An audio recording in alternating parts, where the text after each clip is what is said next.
Oh, yes, would you mind getting that for me? Yes. Thank you. Sorry.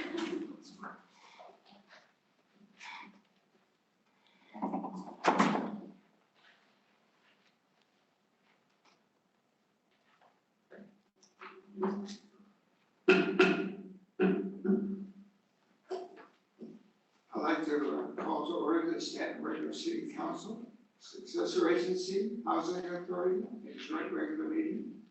If you'll please all rise. We will have our award-winning finance accounting department, Michelle, lead us in the pledge tonight. Please place your right hand over your heart. Ready, begin. I pledge allegiance to the flag of the United States of America and to the republic for which it stands, one nation, under God, indivisible, with liberty and justice for all. Roll call, Madam Clerk. Mayor, Council Agency Authority Member Taylor. Excuse me. Council Agency Authority Member Torres. Here. Council Agency Authority Member Warren. Here. Mayor Pro Tem Vice Chairman Knapp. Here. And Mayor Chairman Shaw. Thank you. We have no special presentations or awards tonight. We'll move on to the consent calendar. All ordinances and resolutions that can be appear. Do we have anybody that wanted to None for me. anything from staff? We have none. Okay, great. I'll move it. Second. Katie, roll call. Councilmember Torres. Councilmember Warren. Yes. Mayor Pro Tem Dan. Yes. And Mayor Shaw. Yes.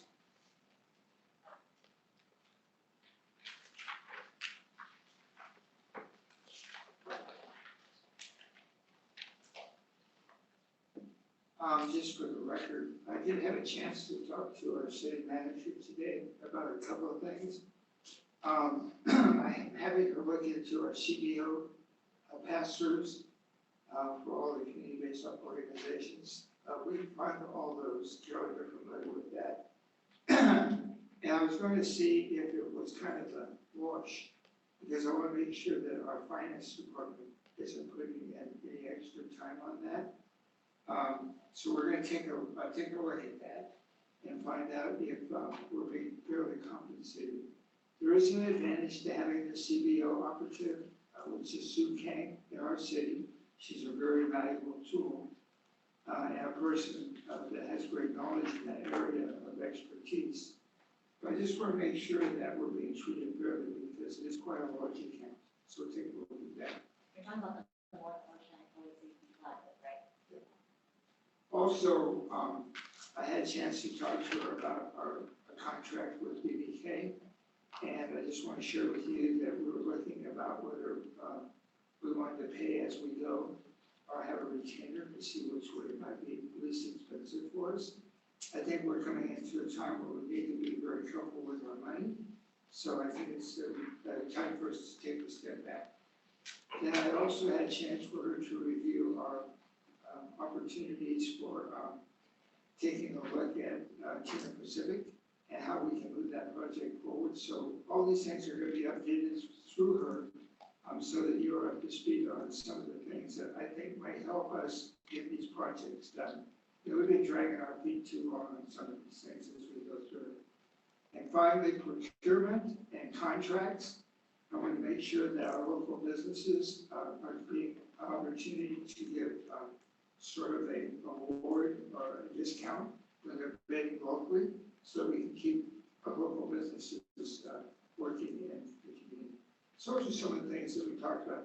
I didn't want to pull the items, but I think it's good that we take a look at some of these things. And did you have a comment? Thank you. All right, now that we've finished that, we can move on to public hearings, of which we have none. Unfinished business item 8A, approval of ordinance 1125. And that is me. Good evening, honorable mayor and city council members. Before you this evening, we have approval of ordinance number 1125, entitled An Ordinance of the City Council of the City of Canton, amending portions of chapter 5.04 licenses of Title 5 Business Licenses and Regulations, and adding chapter 5.18 personal service. to Title V of the Stanton Municipal Code, setting a termination date for urgency ordinance number 1121 regarding a moratorium on personal care and medical office businesses, and determining the ordinance to be acceptable. This ordinance was introduced at the regular city council meeting of December 13, 2022. The recommended action for this evening is that the city council declare this ordinance not subject to CEQA and adopt ordinance number 1125. That concludes staff report, and staff is available to answer any questions that you may have. Any other business? I think we discussed this in much detail. We found out it was the right thing to do, and we also have public safety people talk about this. We should do. Is there a motion? A motion? I'll second. Okay, that's for all items. Roll call. Mr. Mayor, Councilmember Torres? Councilmember Warren? Yes. Mayor Pro Tem Van? Yes. And Mayor Schaller? Yes. Okay, that brings us on to item 9 of the business.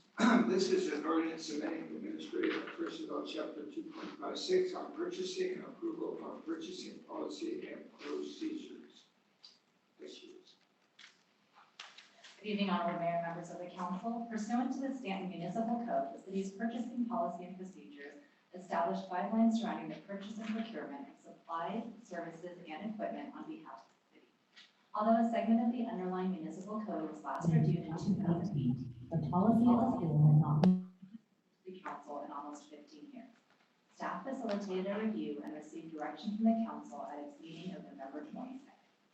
Among the more significant revisions to the policy are the strengthening of the city's piggybacking and sole source procurement standards, the addition of the design, build, construction RFP option, and the formal outline of the city's master service agreement practices for on-call service. The policy update also increases the purchasing threshold and signing authority limits to reflect changes in the present operating environment, including inflation and the need to balance administrative overhead.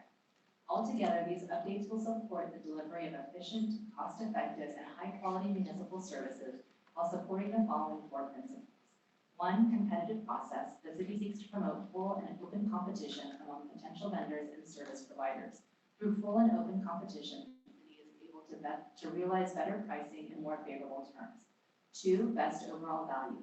The city seeks the best value for its money when making purchases. When not required by law to select the lowest bidder, this principle permits the city to consider factors other than just price in determining what constitutes the best overall value to the city. 3, fairness and transparency. The city seeks to promote fairness and transparency in the city's purchasing system, fostering equal opportunities for vendors wishing to do business with the city, and ensuring that public expenditures are made in an open and consistent manner. And 4, compliance with law and best practice. The city follows all applicable laws and regulations and promotes best practice.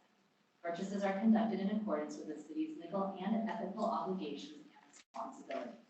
Staff will review and update as appropriate the policy every few years with the council's guidance to ensure that it continues to reflect the city's goals, priorities, and operating environment.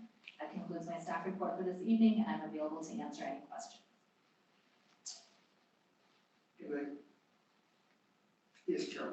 I'm thrilled that design build is included in that. That has historically saved us a lot of money.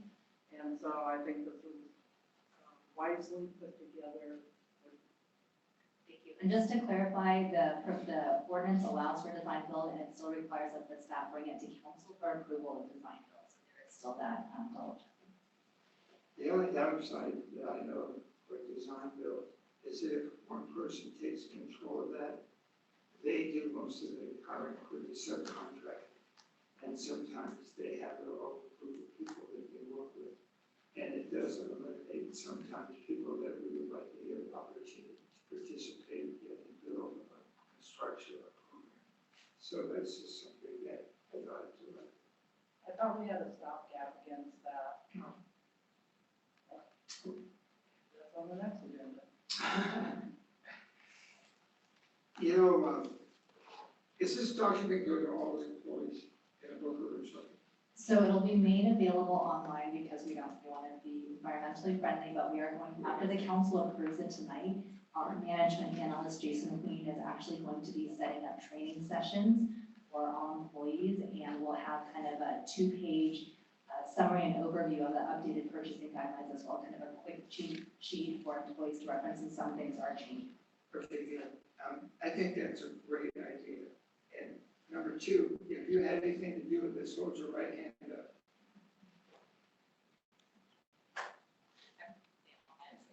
Somebody did. They all did, they all Okay, did. okay, all you guys hold your right hand up, come on, all right. Okay, it's one of the best documents I've ever seen in that area. I'm not sure exactly where you stole it all from, but it had the best of everything. And a lot of the stuff, I know you put in there because it pertains just to us. So kudos to your staff. That was a really good document. I was very impressed with it. If you don't have a copy in your back pocket, shame on you folks, okay? All right, I'm going to give our new council member the opportunity to make the motion on this. It'll be your first one, so go ahead. Just say you'll move it. Okay. I'll second. Okay, roll call, Madam Clerk. Councilmember Torres? Yes. Councilmember Warren? Yes. Mayor Pro Tem Van? Yes. And Mayor Shelter? Yes. Thank you, Donald. Welcome aboard. Okay. Oh boy. 90. Tricia made this very simple for us. This is mayor appointments to council members to represent to various boards, commissions, committees, and agencies. Mr. Mayor, good evening, Madam Mayor and City Council members. As the Mayor stated, we have before you this evening the mayor's appointment of council members as representatives to various boards, commissions, committees, and agencies. Traditionally, the city council members have been appointed by the mayor to serve on numerous outside committees, boards, commissions, and agencies. Each appointee is responsible for representing the city and voting on behalf of the city council. The mayor conducts a review of and selects appointees as detailed in attachment A, the draft mayor appointments listing, with the exception of the Orange County Fire Authority appointment, which is required to be made by city council resolution. One is currently on file, can always be amended at a later date. In addition, the Fair Political Practices Commission, FPPC, regulations require the adoption and posting of Form 806. The recommended action for this evening is that the city council declare that this item is not subject to CEQA, discuss and confirm the mayor's appointment, and approve the FPPC Form 806 and authorize the city clerk to post the form to the city website. That concludes staff's report, and I'm available to answer any questions that you have. There was one that I don't know whether I told it about. There was the cannabis representative for Rigo that I took care of, but there was another one under that I didn't tell you about. Who was it? What was that?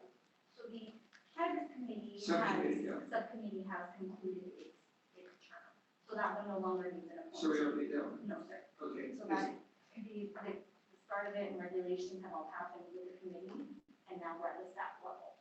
So no appointed members need to be appointed to that committee. Okay. And so the main one we're looking for was the CRR contract review subcommittee, which is included in your attachment A. Is there anyone that would like to discuss the change? Everybody happy? Everyone's okay with their selected on attachment A? You don't ask them twice there. I gotta get the confirmation. Don't mess up a good thing. Okay, I need a motion for the approval of these positions. Do you have a motion? I'll move it. I'll second. Okay, roll call. Voice vote would suffice for this item. All in favor? Aye. Any opposed? Hearing none, Mr. Mayor, item passed. Okay, great. All right, this is the oral communications.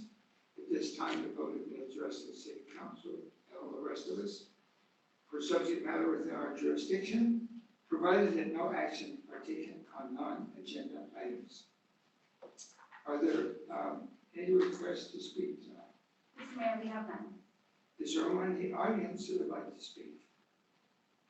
Okay, I'm going to go ahead and close public hearing. We have no written communications. Is there any mayor, council, authority initiated business? Is there any announcements? Yes, go ahead. Yeah, from what I understand, last year we had Talk on the Block, right? It was approved, and I really hope to see the schedule for that this year. Who has the update? I will prepare an update for the council. Okay. I think the good news is we're getting a new community development director very shortly. And once that takes place, then we'll go ahead, we'll full speed ahead. That will also be with our business visits and also some of the other things that we do. Okay? Remember, even if you're not on that committee, you're welcome to attend all of this stuff. We just have to know if there's going to be 3 of us there so we can post it. Other than that, we're good to go. Go ahead. So on December 18th, our former Congressman Alan Lowenthal had a farewell open house in Westminster, in which I attended, as well as many other colleagues who were represented by him during his term as Congressman. And I just want to say it was a fantastic event. It was amazing to hear all the different ways in which Congressman Lowenthal had touched the lives of residents all throughout the county. And especially for us, we had the Orangewood Quartet, which was funded based on his remarks. So I want to thank Congressman Lowenthal for his many years of service firsthand. Go ahead, Phil. Just an announcement that PCTA is moving into Dodson Park, and that's looking pretty good. There's a couple difficulties such as up to Spectrum, but other than that, it's coming along nicely.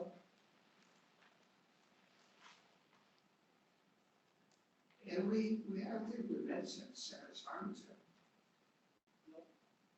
I think that was pretty awesome. Why don't you tell us about that? Is it good?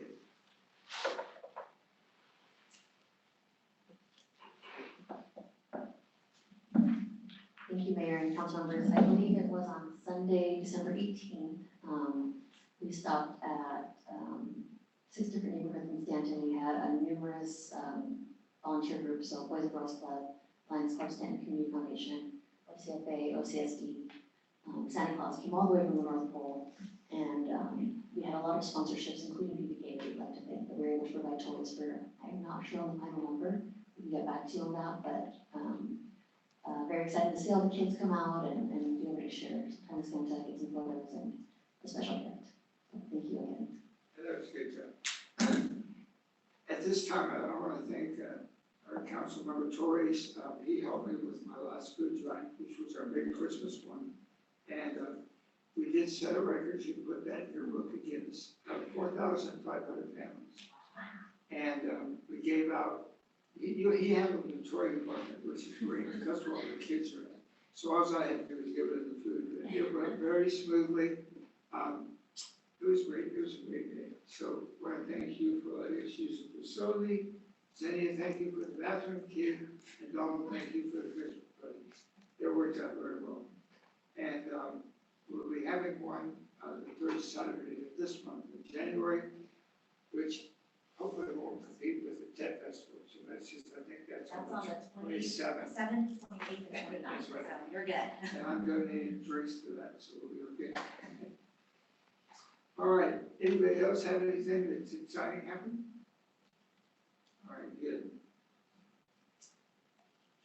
Okay, anything for future council meeting? How are we going on Marble Arc? We're waiting for the new community development director to participate in that discussion. Are we going to approve Marble Arc? For that up to the council to decide. What was that, movie, Road March? Okay, absolutely. We're going to think for a future study session. Okay. Anything from council? Thank you, Mayor and Council. I have no items.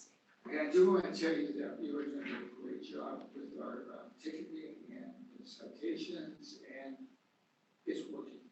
And we all appreciate that so much. We're going to look at a way to make it even better. So if you'll let all the folks know, I know Jen and Charles are doing a great job, but I think also you're a key role in it. So we'll be discussing how we can improve that. Thank you. Our esteemed city manager. I do have something this evening. I just wanted to share with the council. I know you passed it on under consent, the city's participation in the Workforce Innovation and Opportunity Act. But I just wanted to introduce Ms. Karma Lacey, who is Orange County's Director of Workforce Development. And since she made the trek here, I'd like to invite her up just for a couple of minutes. I know that the council is very excited to participate. If she would just like to share a little bit about the program, introduce herself. I wasn't expecting this, but thank you for this opportunity. I'd like to share with you, just for those of you who are not familiar with the Workforce Innovation Opportunity Act, what it is and then how to support your community. Can you hear me okay? Yes. Okay, so the U.S. Department of Labor Employment Training Administration allocates a portion of dollars every year for Workforce Opportunity Act throughout the United States. Orange County receives it on behalf of the city of Stanton. Santa Ana and Anaheim have their own workforce board, but I support the other 32 cities, including yours. The money is designed to support not only business, but also adults, dislocated worker, and youth in your community. One of the things that I like to highlight that it does for communities like yours is provides incentives for employers to hire individuals for your communities and train them. So one of the items that were on your agenda was your ability as a city to hire youth in the community to work in various offices at no cost to you because the grant pays for it. So you'll be able to provide them with access to training while they learn skills. The other thing that it allows is that businesses as well as yours have the opportunity to hire and train their employees and receive a reimbursement up to 90% for the wages. So this is a win-win for both the businesses in your community, for the city itself, to hire people in your communities, train them, so that they become a viable workforce for your future. So I think that those are two parts of the program that are pretty exciting. I would worry if I went over the entire program design because it's a whole lot. But the great news is that there are incentives for your community to participate in growing your workforce and training your workforce. So hopefully this is not the first time or the last time that we'll have this conversation about workforce opportunities in your community and how you can support that. I'm open to any questions because much better when you ask me questions than you do this morning, so I'm telling you more about the program. Are there any questions or, yes? So it sounds to me like this is an amazing opportunity, not just for our residents and the businesses, but also for our city. If there were a small business in Stanton and they wanted to invite, someone from the workforce program in to be an intern or an employee, how do they go about qualifying for that? I'm so glad you asked. So there are two programs, right? So there's the one program where it's called Work Experience, where we'll pay their wages. And then all they have to do is offer the opportunity to learn skills from them. So that one's a lot easier for me to do with the employers. Essentially, all they have to do is contact me in my office. I sit down with them. We develop a training plan. We try to find a qualified participant to go in the program. But essentially, we try to make it as easy as we can to set that up. Now, the other side is on-the-job training. That's a little bit more complicated because there are federal rules in terms of what type of training can be made and what that training looks like and how long that training can last. So that's a little bit more complicated. However, if any of the businesses are interested in either work experience on the job training or any other program services that I offer, because I have a whole lot, I welcome them to give me a call. We do have a call center to make it so much easier to contact me. It's open Monday through Friday and it's in pretty much every language.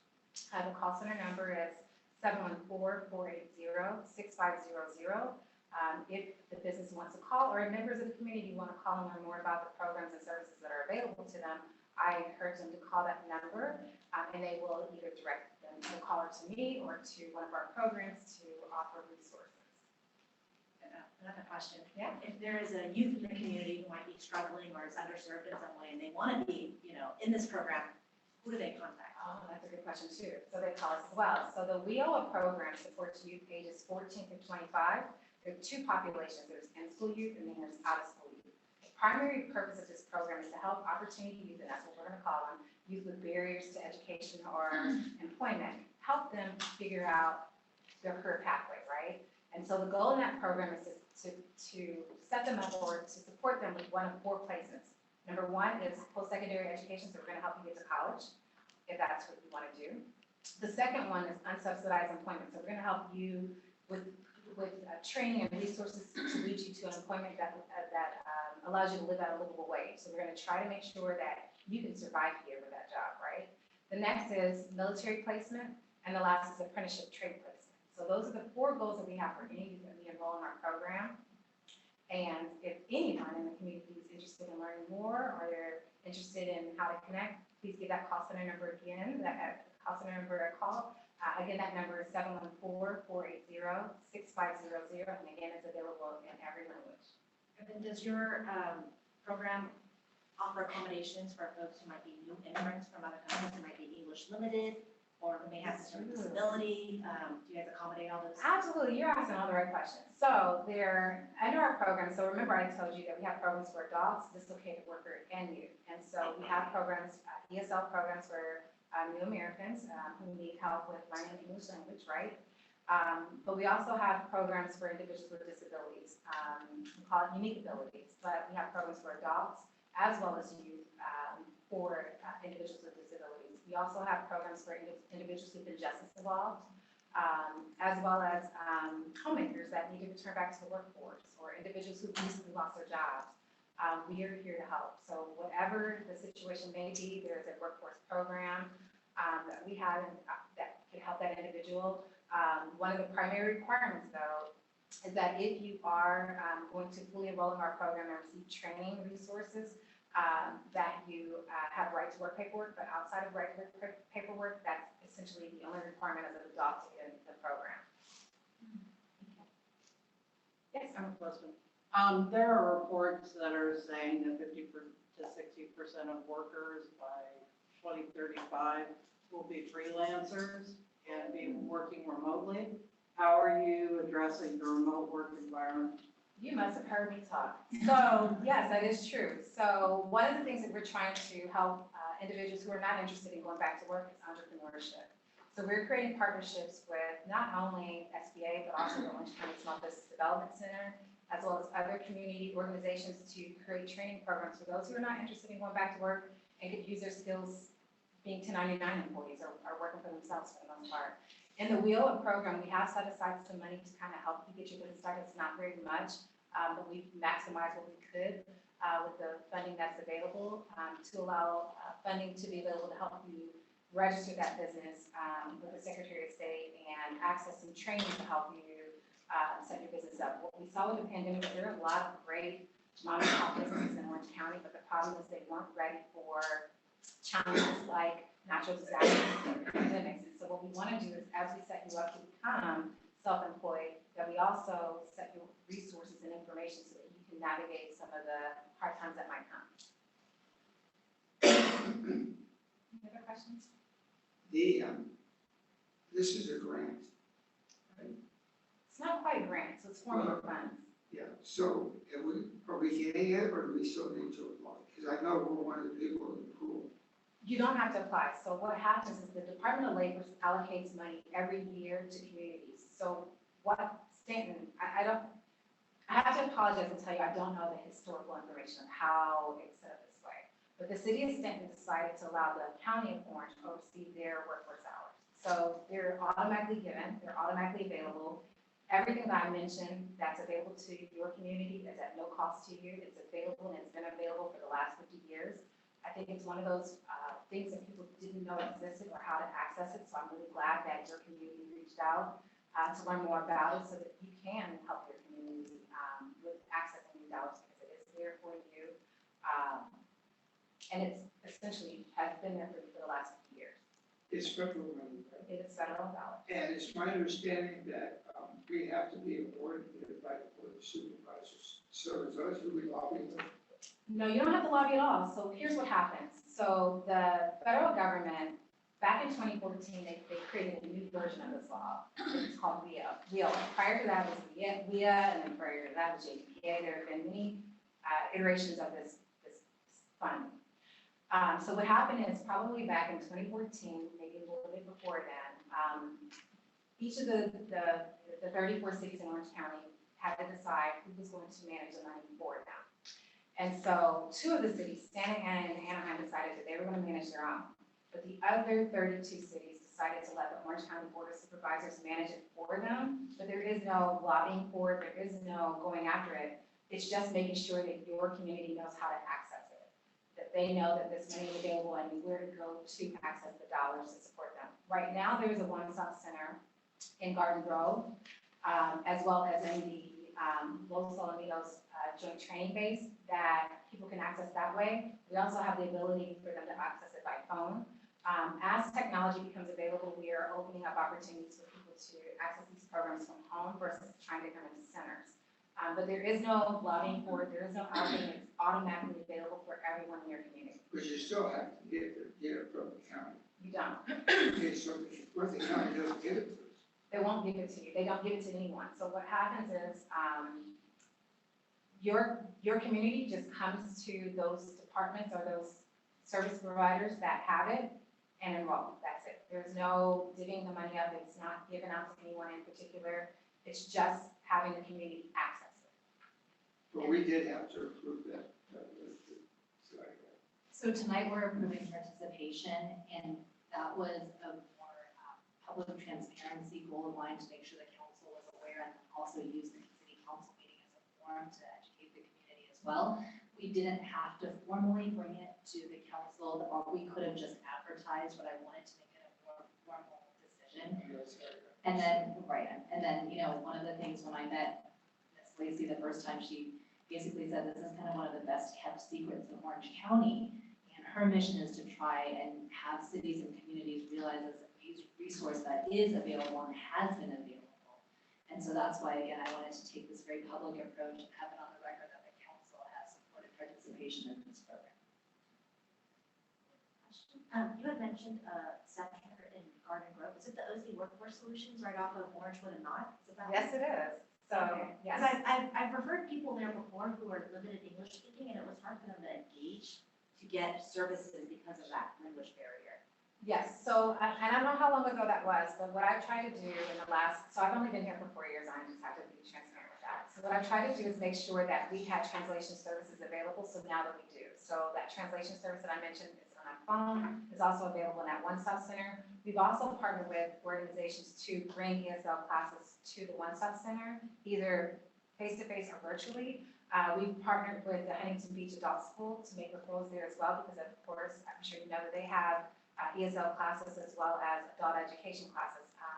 So we are really trying to do our best to make sure that individuals who have English as a second language or English language learning barriers have access to trainings to help them get access to employment and other resources. I have a question. One of the problems, we have the best homeless program in Orange County. It's a model. And we do have a lot of transient and a lot of homeless families, but we were able to take care of them. One of the big things is that, 9 out of 10 said they want a job, maybe one does. So if they don't have a social security number or they don't have the ID, is there any limitation? I think if we can get these folks back and working and helping them with a new program, training, it would be great. So how do we go about doing that with our people? Great question. I think there are a couple of different ways that we can do it. So what I think I heard you say, and I just want to make sure I'm clear, you would like to create a program that helps the homeless get access to their identification and resources they need to get a job, right? But you also want to make sure that they have the desire to work and opportunities to work. Am I clear about that being what you want? Yeah, and the thing is that, Mr. Wren is in charge of that for our program. But if we can tie these together, it would sure help us with what we're trying to do. Right? Mayor, members of council, so part of the role that the outreach coordinators play within the city is to assist members of the homeless community with those essential documents such as ID, driver's license, social security, replacement cards, that type of thing. So we will help them and we can coordinate in advance of the efforts being made. Yeah, I think that you should be get together because if Mr. Wren, we know exactly who needs it. We can get that information to you. You can assist us in helping employment and getting people back on their feet and getting them to where they're not living on the street. I think it'd be awesome. Plus, the people that we do have sheltered, either in permanent housing, supportive housing, or in just temporary, we'd like to find them work too. That's one of the benefits of this program. So if an individual is enrolled in the workforce program, we have what's called supportive service dollars. What that is that I have access access to about 6,000, a little bit more, to provide support to individuals who are actively enrolled in training or looking for a job through the WHEEL program with supportive service dollars. Those dollars can be used to help with housing costs like paying rent, paying utility bills, paying for childcare, paying for transportation-related costs. And it's not just individuals who are homeless, it's individuals facing homelessness and or individuals that are just enrolled in that program. So it would be a great opportunity for us to partner because I do have resources that can help that population as well as the other individuals in your community. Because again, the workforce program is not just for homeless individuals, it's for individuals with barriers to employment. And so that means that those same supportive service dollars I just mentioned is available for those individuals as well. So I'd love to sit down with your departments and kind of provide more information because I know it's a lot of information for this evening about what the workforce program is and how to use it, but I'd love to make those connections if you allow me to. Would you be looking for another home? We're actually looking for another home. Yeah. Not me. It means like if you wanted to put one of your facilities in our city, if we accommodate you, would that be very helpful for us and to? Oh, that's a great question. So, that's a really good question. I'm not able to answer it at this time. However, I know that we've talked about how do we look at, having like staff sometimes over there. So we are exploring that. I honestly can't commit at this time, but I would love to explore how to do that. Yeah, because we're thinking about trying to house the county recorder, county assessor in this area, and having a program like yours as part of that would be very helpful. I agree with you. I'd love to explore opportunities. I can't commit at this time, but I'd love to explore opportunities because it makes sense to me. Can I give you my card so you can send me your contact information? Absolutely. Am I allowed to approach? Of course. I wasn't doing. You know, that's a fight. Okay, You touch that to shock you. thank you. Anyway, we really appreciate you taking the time to come out. Now we have a Facebook program. We're very supportive working with agencies like yours. And so I think a lot of what we do. I've already started to enjoy it, so thank you. Okay, good. Thank you. So, thank you. Okay, now we get to my, I can't say favorite anymore, but one of my two favorite authorities. That's the OCFA, and we have Chief Perez here tonight. Chief Perez, be sure to get your stand pin before you leave. Yes, sir. Good evening, Honorable Mayor, council members, and city staff. It's my pleasure to provide the following OCFA operational report for December 2022. Emergency incidents, there's a total of 370 incidents for the city of Stanton in December of 22. Total responses for the year included 190 fire responses, 3,964 EMS or rescue responses, 229 hazardous condition calls for service, for a total of 4,383 calls respectively. In the month of December 22, there was 2 significant incidents, and I will just review those briefly if you allow me. On Thursday, December 1st, 2022 at 1:22 hours, our units were dispatched to 7354 Cerritos Avenue, and within 5 minutes arrived on scene of a 2-story multifamily residence with a well-involved garage fire. Firefighters operated in an offensive strategy, providing for life safety, incident stabilization, and property conservation.